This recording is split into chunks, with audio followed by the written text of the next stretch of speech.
Hello mga ka-DIY, hello po sa inyong lahat. Sa video pong ito ay mag-unbox po ako at magte-testing ng automatic wire stripper na nabili ko sa Mr. DIY Store located at Walter Mall, Gapan, Nueva Ecija. So marami rin po pala siyang branch worldwide, mostly in Asia. So from Malaysia, Thailand, Brunei, Indonesia, Singapore, Philippines, Cambodia, and India. So, ibig sabihin po ay international na po ang shop o store ng Mr. DIY at always low price daw po. Kaya na-curious ako nang mapadaan kami ng family ko sa shop na ito dahil Mr. DIY ang kanyang pangalan at Mr. DIY din ang pangalan ng aking channel. Pumasok po kami sa shop at nakita ko nga po itong automatic wire stripper sa murang halaga. Okay, so check po natin ang kanyang physical appearance.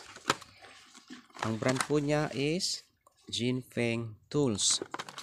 So made in China siya, pero distributed siya by Mr. DIY Trading Son BHD. Originally from Malaysia po pala ang Mr. DIY Store. So check po natin ang kanyang physical appearance. Alisin natin to. So, okay. Makinis naman ng pagkakagawa. Okay. Spring niya ay mukhang hardened steel. And itong blade niya is mukhang yung tawag sa bakal na to, yung pinatigas talaga na bakal. So ayan, yan yung kanyang gauges and sizes ng mga wire na pwede mong strip. So mechanical sa loob. Okay. At hindi siya matigas pigain.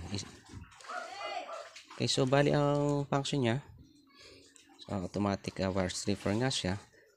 Pag hap ng piga mo dito sa handle, dito sa side na to, bababa itong lever na to para ipitin yung wire. Then pag piga mo ulit, ito namang handle na to, bababa naman yung blade para i-strip yung insulator ng wire. So ganun po siya. Unang piga dito, then pag piga mo, ito naman ang susunod, yung blade naman. Then hihilahin niya yung wire. So testingin na natin mga ka-DIY kung matalim ba ito, kung may quality or kung sosoli. Okay, so syempre testingin natin sa pinakamalaki.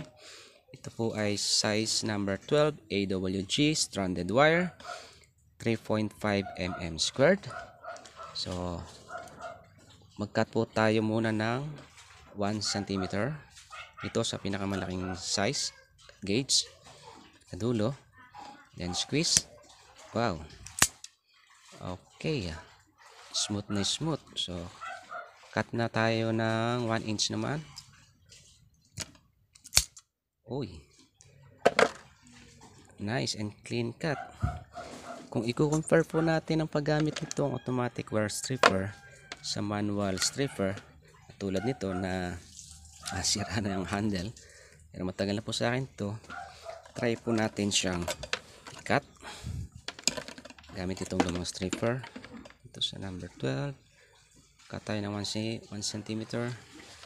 Iikot mo pa siya, then ipupul mo talaga siya.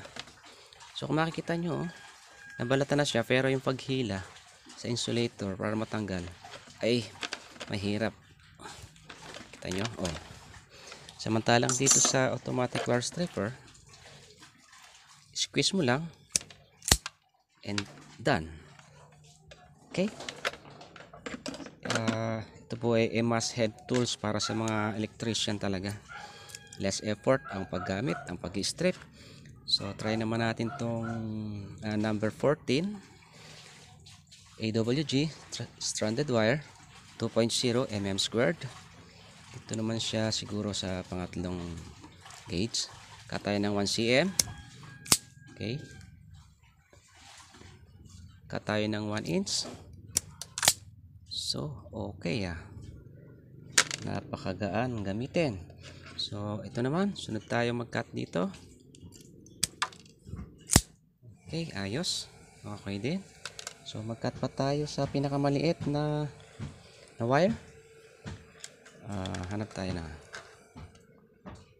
Ito yung pinakamaliit. Isin lang natin yung dulo. Okay, reminder nga lang po pala guys. Huwag nyong ipangkakato ng wire. Pang-strip lang po ito ng insulation. Hindi po siya pang-cut ng wire. Kasi masisira itong blade niya. Okay, testing natin sa pinakamaliit na gauge. Ay, hindi ko naipit pala. Hindi naipit, sorry. Yun. Oh. Yun, walang sumasamang wire na napuputol. So, pinakamaliit na to.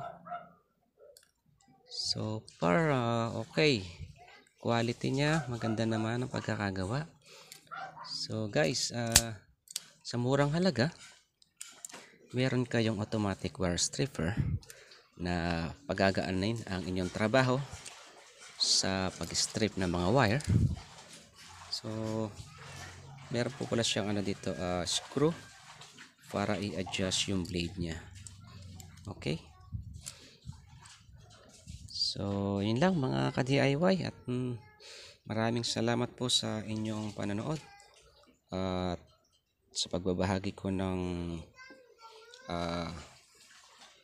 at pag-unbox at pagka-testing nitong automatic wire stripper. Okay. Punta na po kayo sa Mr. DIY store at para bumili ng ganitong wire stripper. Thank you guys sa pag-watch at patuloy na pagsuporta sa aking channel at sa aking mga silent viewers. Maraming salamat po sa inyo. Mga ka-DIY, yung price nga po pala nito is 249 pesos lang po. Philippine peso. So, sa mga aking foreign subscriber, this is only less than $5 US. Okay. So, very cheap but effective. And I think the quality is good. So, makikita nyo po itong wire stripper to sa mga darating at susunod at gagawin ko pong mga vlog. So, very useful po. Okay. Thank you for watching everyone.